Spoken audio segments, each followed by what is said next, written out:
Welcome, what is up? Thank you for tuning back into the Chaos Slayer. Of course, I'm Chris Chaos here with Raw Christmas, the 411. Merry Christmas to everybody, first and foremost. I still didn't get what I wanted. What I wanted for Christmas was Booker T to learn how to do commentary. That didn't happen. So, the second thing I wanted was, well, if he can't learn, let's just get rid of him. And, well, that didn't happen either. So, we're stuck with Booker T for probably another year. Maybe that problem will go away soon enough. Anyway, Monday Night Raw, the ending, I got to give myself plenty enough time because I'm going to rant and rave about that. But first and foremost, look, the opening, you see Cena come out, and that's all fine and great and everything, and, I mean, Cena he basically he gives the shirt off of his back to a kid in the audience that I didn't really get a good look at, but looked like he's, probably going through some stuff, and Cena did an awesome thing for Cena's a fucking stud, okay? He just is. He always does stuff like that, and I gotta give him props for it. Elias. Once Elias come out, I'm thinking, Elias is working Cena? Now, this is gonna be good for Elias. This is always good for the under guys to be able to mix it up with these guys. Like a Cena. Like, with Elias going against Roman for as much as he did, for, things like that. Like, I like seeing the newer guys be able to actually get in the ring with, guys that's, been on top for so long. And that punch just looked amazing. It just absolutely did. And of course I go into the match. The match wasn't, like, phenomenal by no means, but it was a really good match. Of course, Cena wins. Kendrick and Hideo Itami just absolutely crushed Brian Kendrick's face with that GTS. I hope Kendrick didn't get hurt. I really, really hope it.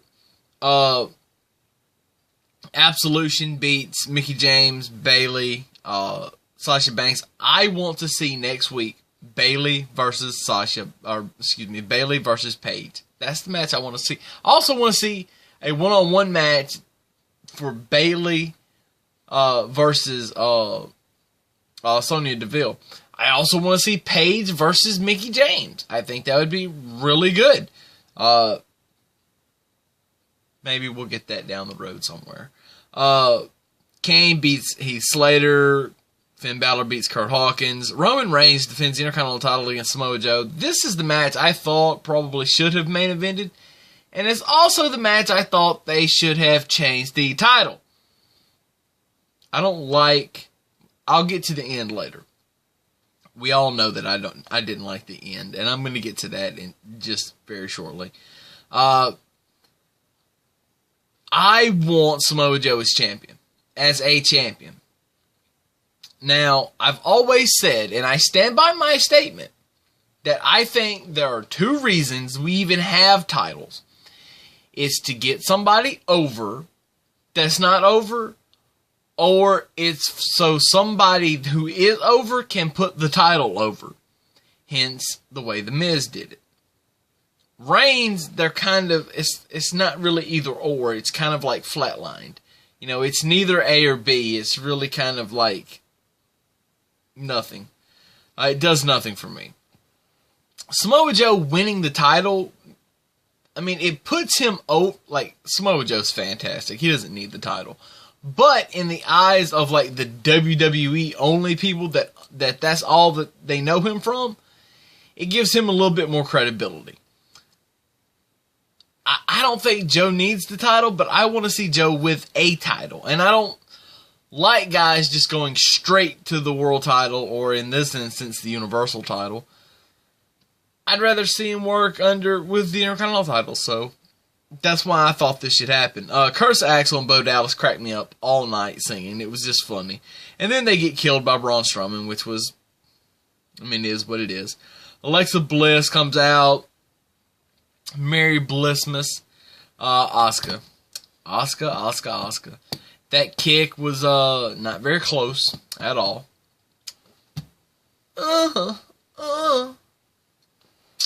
Make it a little bit more believable, but I mean, it was close. Asuka saying, I'm going into the Rumble. Nobody is ready for Asuka. Before I get to the main event, I skipped over the Bray Wyatt Matt Hardy thing.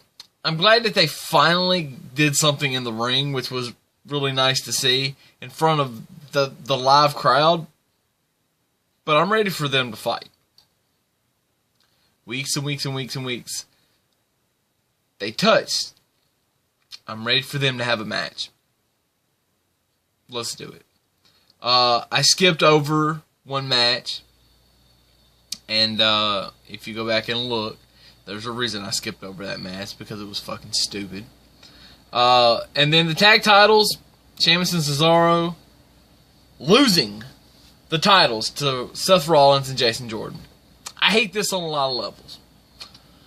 For one, you look at the entire card, and you saw a grand total of 3 to 4 tag teams. You saw 4 tag teams. And you saw one tag team that hasn't done crap on TV in 6 months. You see another tag team that is not credible by no means, because they're not being used that way. They're not being used to be a credible tag team. And then you get the tag team champions and a makeshift tag team. I don't like makeshift tag teams. I don't. They're just putting a band-aid over an issue with a makeshift tag team, and I don't like it. I do not like it. And I don't think this is going to help Jason Jordan get over. That's my personal opinion. Now, I could be very, very wrong. Did you hear the reaction when he won the title? When he won the match to win the titles? But I think it was more along the lines of they just hated Sheamus, hated Cesaro, and really, really, really loved Seth freaking Rollins. I don't like it. I don't like it. I mean, you got the Revival, you got the Good Brothers. I mean, I don't know what Raw's gonna do. I mean, we need tag teams. We need tag teams on Raw. Bad. 3-hour show. Not enough tag teams to mean anything. All the good tag teams are on SmackDown. This is why they need to go ahead and just bring the Authors of Pain up, and they need to be on Raw. Badly. Very, very badly. Now that I got all that out of the way, Raw was on Christmas, so appreciate it, WWE. The Women's Royal Rumble. Does anybody know how many people are going to be in this? I went over it last week. Doing a 30-woman Royal Rumble is very, very doable. They have 19 or 20, 21 girls on the roster now. Should they do a 21? No. They should do, because I know what's going to happen. If they do a 20-women Royal Rumble, they're going to leave a bunch out because they're going to bring some up from NXT. They might bring 1 or 2 back from the Mae Young Classic. And then, like, you hear the rumors Trish or Beth or somebody else is going to come in, which I'm not downplaying. I mean, they would be okay, but I think for the first one, it would be all right, just to make history or whatever. But I want to see it at 30. I want to see it start the pay-per-view, and I want to see Paige win. That is my pick. I don't want to see Asuka win it. I want to see Paige win it. But the clear-cut money is on Asuka. Let's just be honest. So yeah, tomorrow night, SmackDown Live. Again, like tonight, the first hour will be commercial-free. Let's see if WWE can do a better job at giving the fans and giving us as viewers something better to watch for that first commercial-free hour than they did tonight. Because it was kind of, after the first segment, it was kind of, well, technically the whole hour was the first segment, but, you know, after Cena and Elias, it was kind of, for the most part. For the most part. Let's see if we can get something better done tomorrow night. Anyway. So, that's it. I'll see you guys tomorrow night. Deuces. As always, Merry Christmas and Cats is out.